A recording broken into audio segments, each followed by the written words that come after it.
Thank you all for joining our first panel of the day, Sustainability by Design, Rethinking Fashion Events. And joined with me today is Detlef Braun, CEO of Messe Frankfurt, and Christiane, President of the German Fashion Council, and Claudio Marenzi, President of Pitti, Uomo, Firenze. I hope I pronounced that correctly. He also joins us our conversation virtually. But before we dive in, Stephen Kolb, President of the Council of Fashion Designers of America, has provided a short opening message. I'm Stephen Kolb, and I'm the CEO of the Council of Fashion Designers of America. The CFDA is a nonprofit organization of American designers, and our mission is to strengthen American fashion in the global economy. We develop programming to address the needs of our members, who range from women's and menswear to jewelry and accessory designers. Sustainability is increasingly important to the American fashion community, and it's been a pillar of the CFDA for over a decade. At the CFDA, we take a multifaceted approach to sustainability through an environmental, social, economic, and cultural lens. As NGO members of the UN Global Compact Initiative, we raise awareness on the 17 Sustainable Development Goals and align our initiatives to these vital, universal guiding principles for fashion design in all sectors of our business. As part of our work, the CFDA hosts an open access education-centered sustainability resource hub on cfda.com. It provides designers, CEOs, students, manufacturers, and more with centralized tools, information, and resources to help transform their businesses, deepen their knowledge, and take positive steps for the future. Last year, we built on this important work with a focused study on the environmental impact of New York Fashion Week with Boston Consulting Group. It's called Sustainability by Design, Rethinking New York Fashion Week. From printed invites to plastic bottles and lighting equipment, we saw an urgent need for the project, and our goal was to create a comprehensive report and playbook for brands as guidelines to implement creative strategies and reduce both waste and the carbon footprint of fashion shows and related New York Fashion Week events and activities. Its findings and recommendations are intended not only to provide helpful guidance to New York, a world fashion capital, but to be shared and built upon globally. We found that New York Fashion Week releases up to 48,000 metric tons of greenhouse gases and generates up to 482,000 tons of CO2 annually. While the past two New York Fashion Weeks were entirely online, at CFDA's innovative new digital platform, Runway 360, we always anticipated a return to live shows. This September, we have a strong New York Fashion Week lineup, and sustainability is more important than ever. To that end, we are in the process of transforming New York Fashion Week and positioning it for a viable future. COVID-19 created unprecedented economic challenges and uncertainty and demanded that we all radically rethink and reset every aspect of the fashion industry, including materials, production, localization, and entire design systems. We need short-term strategies like carbon credits and long-term innovation opportunities like airlines and transportation mobilizing to develop new, safer energy and radically reduced emissions. The CFDA is committed to educating, informing, guiding, and supporting the American fashion ecosystem and reducing its CO2 and waste footprint. Many CFDA members are leading by design and innovative practices. Gabriela Hurst, Maria Cordejo, Tracy Reese, Emily Bodie, to name a few.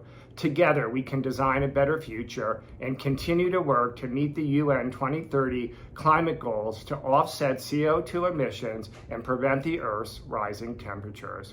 We're committed. Are you? Thank you. Thank you, Stephen Kolb, for these words. And let's start right here with Detlef. First of all, thank you for having us here in Frankfurt. It's always a pleasure just to come in here. Absolutely, pleasure. But this year's Frankfurt's Fashion Week started with a digital preview for its premiere. Reflecting on the last year, COVID-19, of course, forced fashion events to pivot away from their traditional operations to integrate more virtualness than ever before. Did any opportunities arise in this process?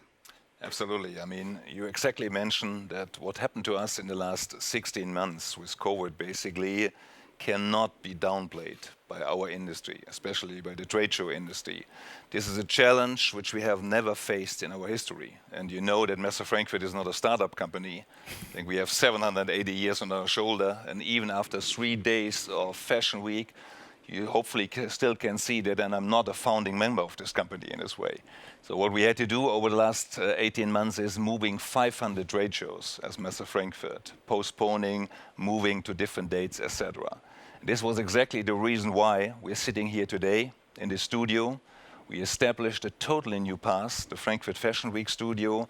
And we did this in a very short time because we decided at the beginning of May this year that the Frankfurt Fashion Week cannot physically take place. So in 2 months, basically, my highly dedicated team really made a tremendous content. One of them is today, which I'm extremely proud about, is the Frankfurt Fashion SDGsummit, basically. And I'm very proud about the quality, basically. And one of the promises we made is that the Frankfurt Fashion Week is going to be one of the most international fashion week shows in the world, basically. And what we can deliver, basically, with this digital Frankfurt Fashion Week studio is an unparalleled internationality. And this was exactly one of the demands we're having, as I mentioned already, to establish one of the most international fashion weeks ever around the globe in this way. So we had to make the decision, end of May, basically. This was a deciding factor that an international audience could not take place in Frankfurt in times like this. I'm pretty sure that this will change in January 2022. And therefore, basically, we did and established in a short time this Frankfurt Fashion Week studio. Therefore, I'm very happy about this because we can digitally replicate the ecosystem which we established for the Frankfurt Fashion Week at this time. And what we're doing is, I'll say it, we're bringing together all the makers and shakers which are important in this industry, which means that we're bringing together global and multinational partners here in Frankfurt. We're extremely happy that we welcome the United Nations Office for Partnership yesterday. Thank you again for this wonderful conference, the EU New Bauers Initiative, which Christiane, the president of the German Fashion Council, basically was very supportive to deliver here to Frankfurt.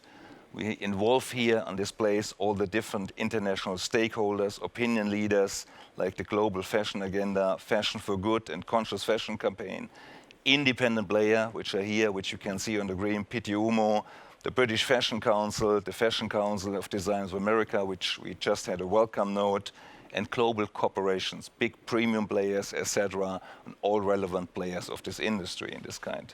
So let me put it in a nutshell. Our claim is also radical, which we're going to have here for this Frankfurt Fashion Week. Basically, we call it Reform the Future, basically. This is the claim for the Frankfurt Fashion Week.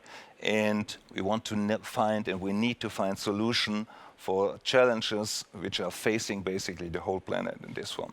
As of January next year, I already mentioned this, we're going to go backwards. We will not only be digital, hopefully we're going to meet us personally, live in 3D basically, and in a digital hybrid way. That's basically an outlook, what is going to happen. Well, looking forward to that. Thank you, Detlef. As Detlef just mentioned, also, Christiane, yesterday the Fashion Council Germany held its first, the new European Bauhaus Werkstatt der Zukunft conference. Sustainability and digitization were central topics of the conference, and they are central topics in fashion. So what have been the most relevant changes in the fashion industry and in fashion events in terms of these topics during the last couple of years and just recently? Maybe I start with the conference because that shows what is happening and what the future plans are. At our conference, the new European Bauhaus Werkstatt der Zukunft, we had a lot of experts from all different fields. So we had designers, technology, craft, education, science, just to mention a few. The Fashion Council Germany is a networker, and we are the official partner of the new European Bauhaus. The initiative that the European Commission President Ursula von der Leyen started is about a new lifestyle. Creativity, creative industries, and technology and craft connect and work together for a transformation. And we already see that it starts. We see a new generation of designers. They work together, they share knowledge, they share best practice and come up with great solutions in the field of sustainability and inclusion. Since March 2020, Paris was the last fashion week that really happened. So it was March 2020. The councils had to come up with solutions because fashion needs a stage, and brands and consumers need and want a form of consistency. So, which is like the big councils, which is Camera Nazionale della Moda Italiana or British Fashion Council or la Fédération de la Haute Couture et de la Mode, they created platforms in a really short amount of time. And we saw wonderful presentations of collections, and they reached even a wider amount of people. And designers, whether established or emergent, they came up with beautiful presentations. They worked together with visual art artists or even the game industry. And this was really exciting. What I think is we are really in a revolution of communication.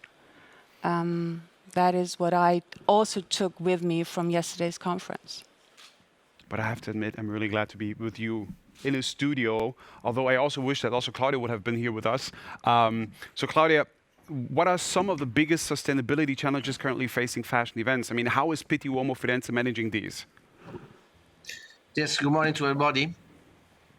Our group's attention to the specific topics of sustainability began in 2011 with the conference held in Florence and a publication entitled Il bello e il buono, le ragioni della moda sostenibile, the beautiful and the good and the reason for sustainability fashion. So from there, the approach was to work both inside the company as well as within the sphere of the characteristic activities of the culture of sustainability, just for should immediately become, with a gradual expansion, a constituent element of the company and a distinctive as well as rewarding factor in our fairs.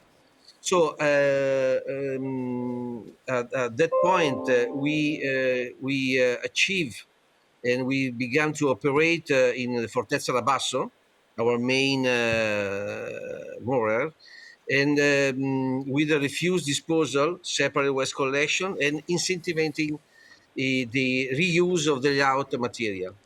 In that way, we make a protocol of intention that we make submit in the exhibitor and even the standard builders, committing in a growing percentage of environmentally friendly material at source, including the packaging, logistic choice that reduce the impact of transportation, use of low energy lighting, and increasing the percentage of standard adoption also with regarding the furniture. As the first official testing ground for the implementation of the principle of sustainability concern is done in Stazione Leopolda, the real estate owned by the company. So the Stazione Leopolda is owned and directly from Pitti Immagine. So established by the article of the 6.2 of the ISO 20121 standard in the Stazione Leopolda. So we are all many objectives that we have to follow and to achieve. The production of waste and separate collection in office, as I already did, reduction of the use of printed material, procurement of the electricity from renewable sources, energy consumption linked to indoor lighting, consumption of the chemical product for cleaning and bathroom supply, and many others. you must be known that anyway we are working in a monumental and architectural assets of enormous value with the Italy history patrimony, both Fortezza la Basso and the Stazione Leopolda. Fortezza la Basso is a Renaissance fortress designed by Sangallo. The wall is one of the best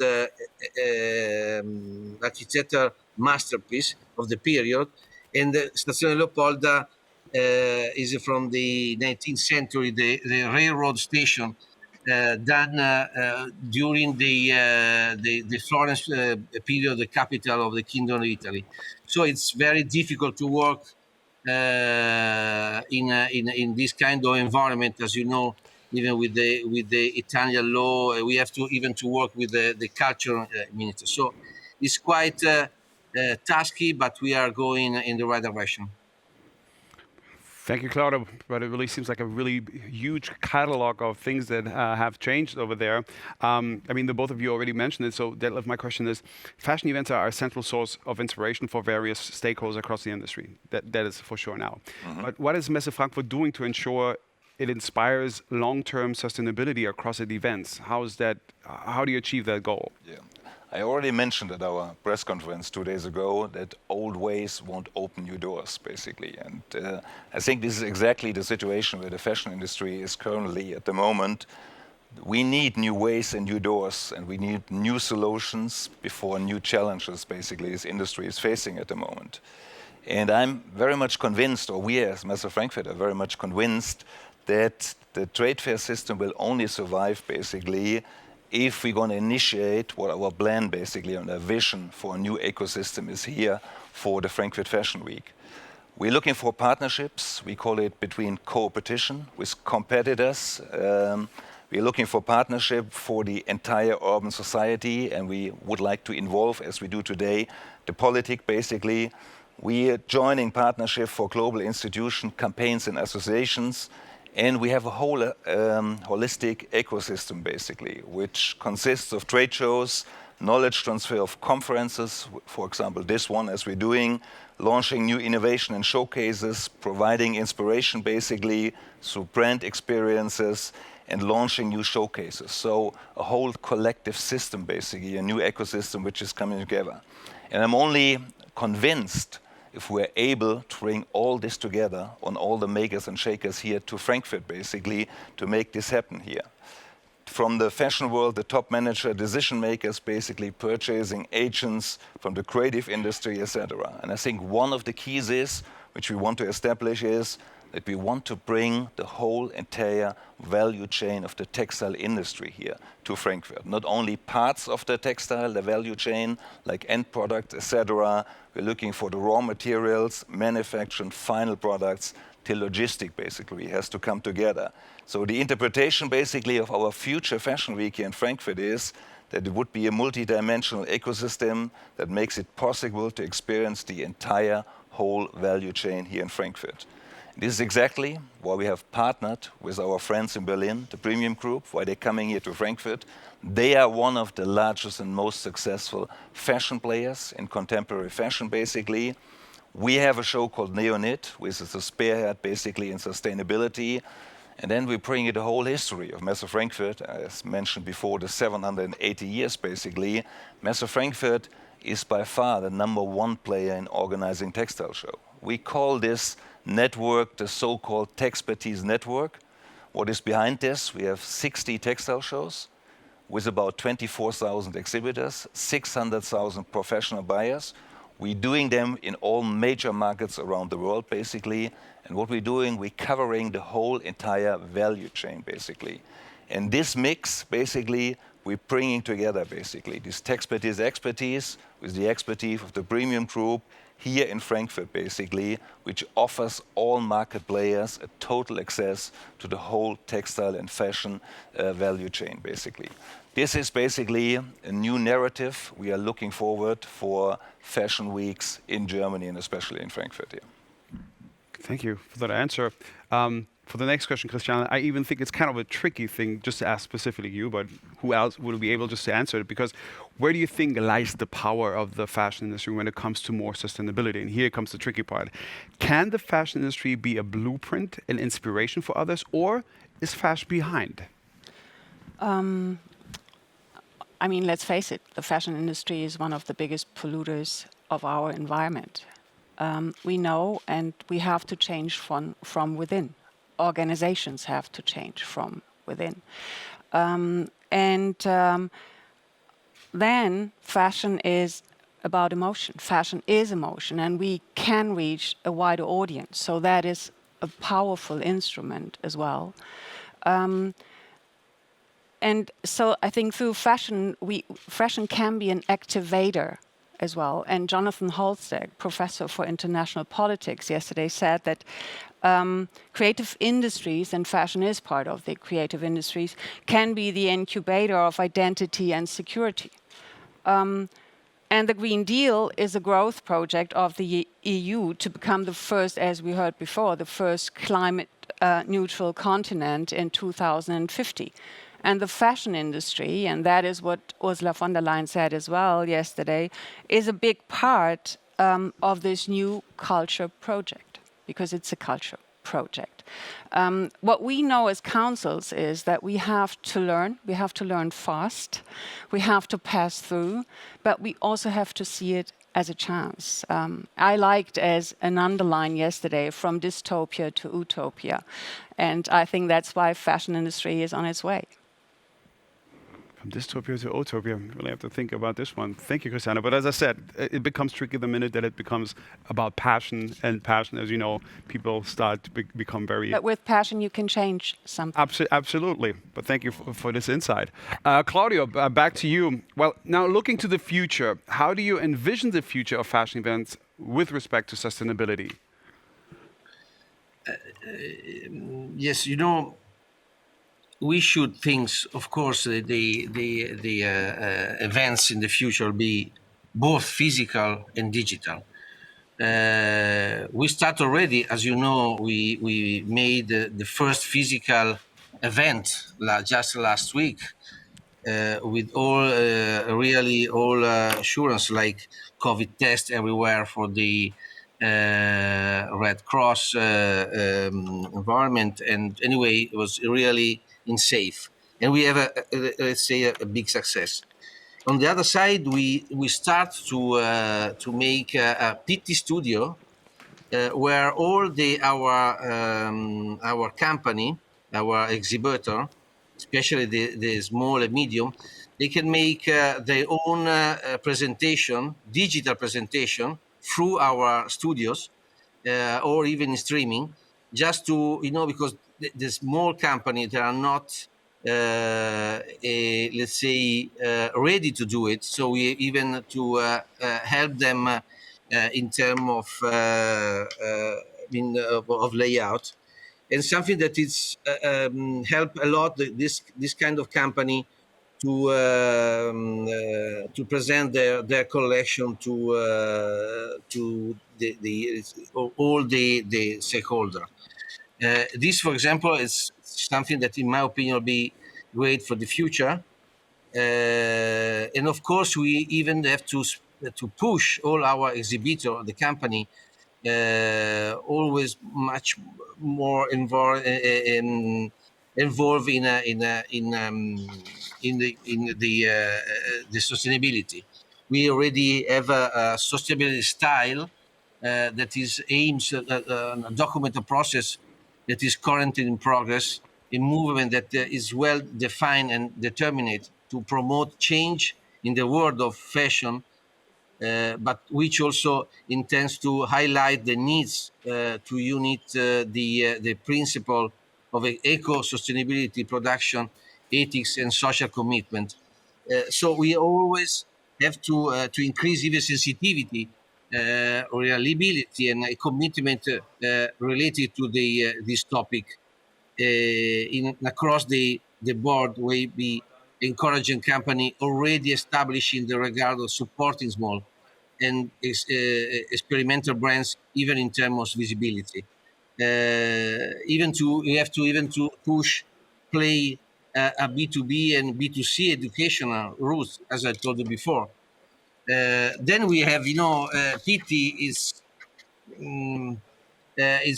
kind of small fair. Everything is about quality. Of course, the men collection, but even for the semi-finished textile industry, the yarns and fabrics, where there, for example, all the producers are already very involved in the sustainability criteria. So everything is about quality, and so we have to, in the future, just to push in this direction, even in the quality of sustainability. Grazie, Claudio. And as I can see, we already have also like a question, but apparently I'm not reading the whole question. Yeah. Fashion play during Pitti Uomo this year. I think you pretty much actually answered that before, if I'm not mistaken. Yeah. If you don't mind, like in a short way. We had a physical edition. Of course, was a reduced edition. We had in physical 1/3 of our exhibitor. Our exhibitor normally is 1,200. We have 400 exhibitor, but even let's say the most important company, not only of Italy, and we have 8,000 visitor against the 20,000, 22,000 exhibitor as usual. So let's say are reducing, but what we feel was the great environment and the enthusiastic to come back to see each other and talk, not only to see the collection, but just to exchange idea and let's say with the future. Well, thank you for that answer. And yeah, that pretty much sums up like the first panel. Thank you so much that you were here for us at this point. This last we have witnessed unparalleled resilience and innovation from our stakeholders involved in convening fashion events. And as we continue our sustainable recovery, they will play a big role in the advances of the SDGs. So thank you so much for your insight, and also to you, Claudio, over there in Italy. And again, I'm a big fan of personal encounters. I really think that this is going to push forward, and it's really impressive that you still are working on this entire mission. So coming up next, we have designer Patrick McDowell joining us virtually to discuss the impact that he believes fashion can have in supporting social, political, and environmental issues. So see you in a bit. Thank you so much.